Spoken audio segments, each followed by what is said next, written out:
Hello fans and friends across the universe, and welcome back to my channel from me to you. My name's Keir Smith. For today's video I wanted to elaborate on a few things that I spoke about in my previous video where I told you my first impressions of my first post-Beatles, Wings and solo Paul McCartney albums. I touched upon the fact that a lot of the original reviews for those albums were either lukewarm, bad or worse, and more than a touch harsh in my humble opinion. And so I wanted to talk a little bit more about some of those reviews, and I've pulled various quotes from various music journalists who reviewed those albums at that time, and I wanted to talk about why I feel that they were unjustified. As we all know, music reviews can be informative and helpful, but we must also know that they are merely one man's opinion of an album, having listened to it once or twice. You really have to go away and listen to the album yourself and make your own mind up, because if you went by some of these reviews that I'm going to read, then you'd think that Paul's post-Beatles career was bloody awful.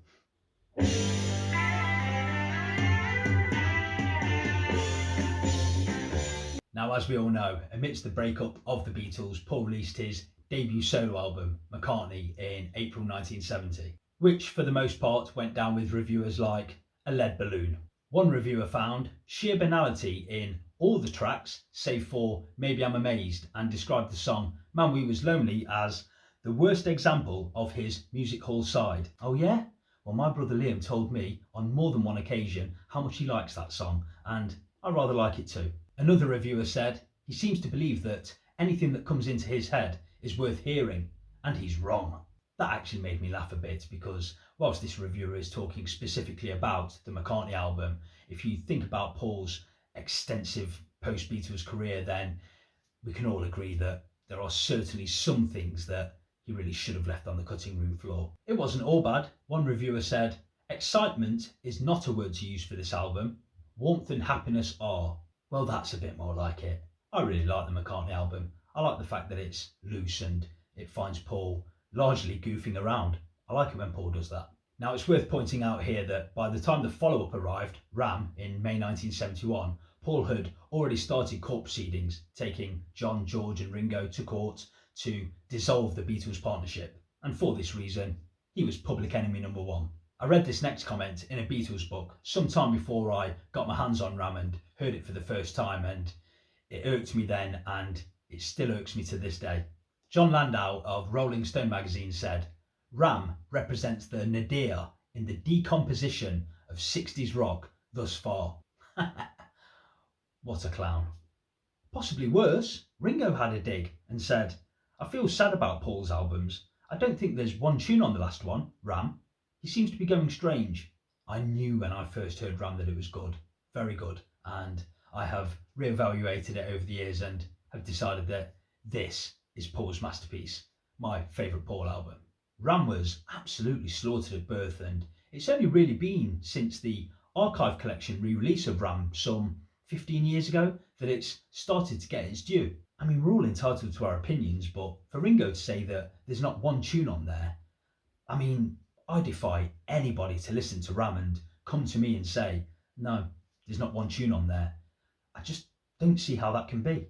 Having collected all of Paul's albums in my teens and having put them in chronological order, Wildlife always seemed like a backward step to me. If the McCartney album was a low-key, unpretentious and lo-fi affair, then Ram seemed like a giant leap. It was as if Paul and Linda were both saying, here, we'll show you what we're made of. Here's all of Paul's many talents in all of its glory. But Wildlife certainly represents a fascinating period in Paul's career. And recently I re-listened to an interview with Paul on the Desert Island Discs show from back in 1982. And on that show, Paul spoke about putting Wings together and said, at that time, because the Beatles had split up, I didn't know any other way to do it other than return to square one, where I started with the Beatles, which is sort of get a van, go and do some gigs, learn up some tunes, hope something came of it. And I've always found that slightly annoying, but fascinating that here was the biggest rock star in the world, along with John Lennon, and he felt the need that he had to go back to square one and start all over again. As I say, I find it fascinating because it shows how loose and casual Paul is about this songwriting game. He had the eyes of the world on him at all times, waiting for his next move. And he casually thinks, yeah, we'll just get a loose band together and do some tunes and do a few shows and see how it goes, eh? And so Wings knock up this ramshackle album, recorded in a few days, and it duly gets panned. One reviewer pointed out that the Wildlife album was rushed, defensive, badly timed, and over publicised. Ouch.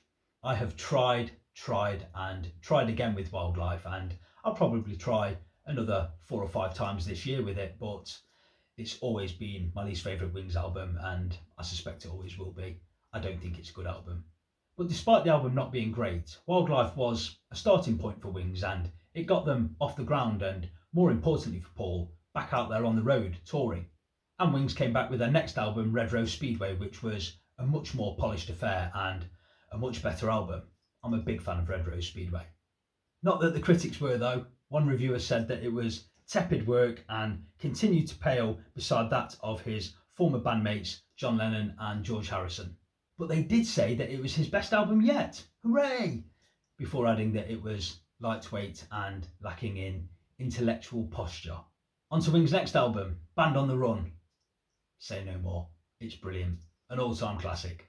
And the critics loved it too. They were finally being nice about a Paul and Wings album. One reviewer said, it was exactly the record fans and critics had long hoped he would make. Another reviewer said, Band on the Run is a great album. If anybody ever puts down McCartney in your presence, bust him in the snoot and play him this. He will thank you for it afterwards. And another reviewer described it as a fascinating range of sounds. So the follow-up album, Venus and Mars, a fine album in my opinion, was given largely good reviews, but was then compared unfavourably to Band on the Run. The next album, Wings at the Speed of Sound, was largely dismissed, considered too lightweight and carefree. I think it's good to very good, but I saw a review giving it 1 star out of 5. Come on. It's got Let 'Em In and silly love songs on it. Why No Junko, Time to Hide, The Note You Never Wrote, Sam Ferrian, Warm and Beautiful. It's largely good stuff. Very good. This next review for Wings' next album, London Town, I'd say it made me laugh, but it didn't. It made me angry.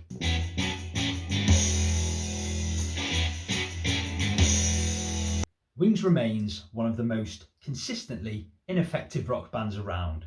The records are nice when McCartney strums his guitar and sings songs to his kids, but when Wings take on heavy sounds, it just doesn't work. What about Cafe on the Left Bank and More Smooth and the Grey Goose? And yeah, it's a little bit old-time rock and roll, but Name and Address is a convincing rocker. I love London Town. I have played that album too many times to mention. I think it's perfect in its imperfections. To nick a quote from our good friend Beatles Tone, he was talking about the White Album, but I think the same about London Town. Listen to this review for Wings' final album, Back to the Egg. The sorriest grab bag of dreck in recent memory. The reviewer lamented that none of the songs were the least bit fleshed out, with the listener instead given an irritating display of disjointed images and unfocused musical snapshots. There's so many cool different styles on Back to the Egg. I love those 2-part songs, After the Ball, Million Miles and Winter Rose, Love Awake. Disjointed imagery, musical snapshots, maybe a little, but it works. I think so anyway. I listened to Back to the Egg today and I love So Glad to See You Here. That really should have been a single in my opinion. Rockestra theme's great. To You is very good. I like We're Open Tonight, slight as it is. Again and Again and Again by Danny Lane is a good song. I can't wait for this Paul McCartney archive collection to finally catch up and eventually reissue London Town and Back to the Egg, which we're all assuming is going to be the next release, because these albums need re-evaluation. These are really good albums. So Wings disband and Paul releases the experimental McCartney 2, which takes a critical pasting. Now please forgive me, I didn't quite get the quote right in my previous video, but this reviewer said, McCartney 2 isn't worth the plastic it's printed on. Neither is Paul. Now in my younger years I was very sensitive, and I remember stomping around my bedroom and thinking, I'm going to hunt this man down. I won't have a bad word said about McCartney 2. I love it. Perfect in its imperfections. On to Tug of War from 1982. Of course, John had passed away a couple of years earlier, but it's interesting that the public reception towards Paul had softened a fair bit. Now there's no pleasing me because I thought that this album was slightly overrated in the sense that Rolling Stone magazine gave it 5 stars and said, the masterpiece everyone has always known Paul McCartney could make. Big fan of Tug of War, I think it's a great album, but I still think that there's maybe a couple of tracks on that album that let it down slightly. Undoubtedly, Tug of War has some truly great McCartney songs on there, the title track especially, Take It Away, Here Today, The Pound Is Sinking.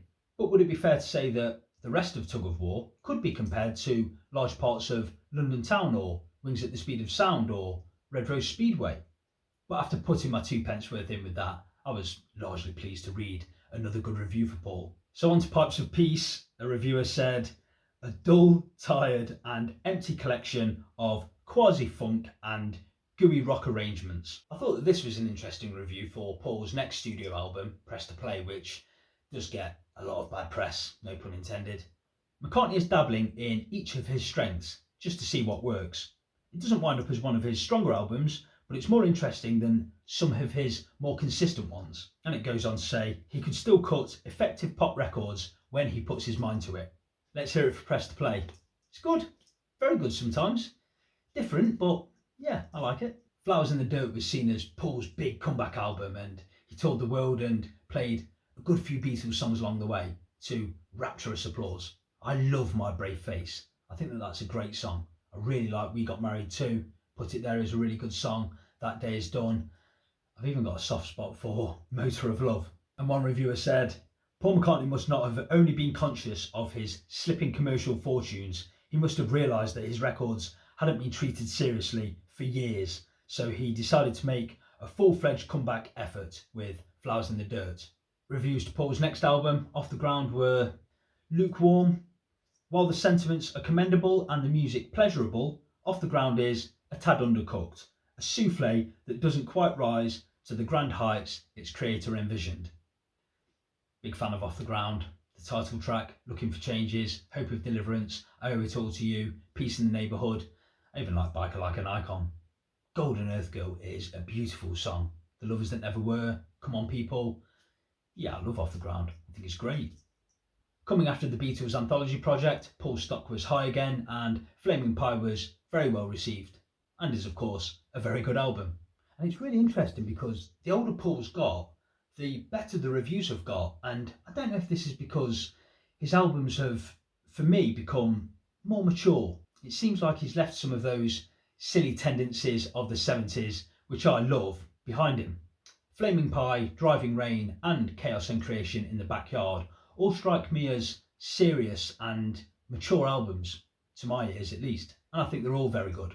And since then, Memory Almost Full, very good, very well received. New, equally good, and again very well received. Egypt Station and McCartney 3, I saw a lot of 4 stars out of 5 reviews for those albums, and rightly so. Largely, over the last 25 years, nearly all of Paul's albums have been reviewed favourably. They're certainly a lot more favourable than the reviews that were written back in the 70s.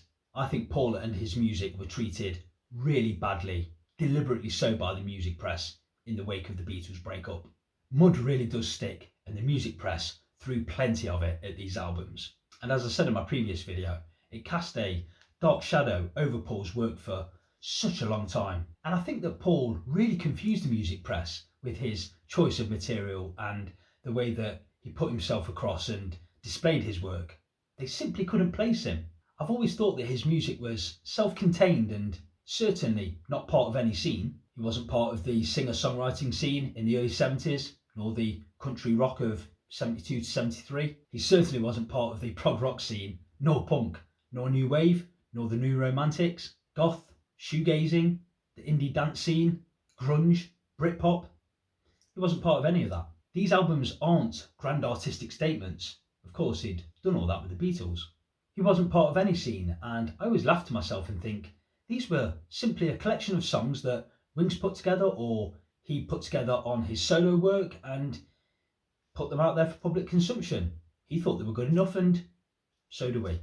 And more often than not, Paul's singing about love, marriage, kids, togetherness, peace, harmony, all the good things. And what's wrong with that? I'd like to know. And so it's not entirely in keeping with the hell-raising rock and roll scene. But to casually dismiss these albums is to miss out on some delightful ditties, beautiful ballads and rousing rockers. And for sure there is some eccentric experimentation, but always magical melodies across these McCartney masterpieces.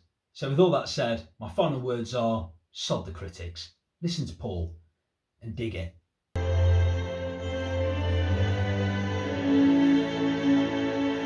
But enough about these reviews. Importantly, what do you, the listener, think of Paul's post-Beatles career? And please do let me know down in the comment section below any thoughts you've got on any song or any album from Paul's long and illustrious post-Beatles career. And of course, I'd like to thank you all for stopping by and listening to me waffle on about my beloved hero. And I hope you enjoyed the video. And of course, I'll see you for my next one sometime soon. Bye for now.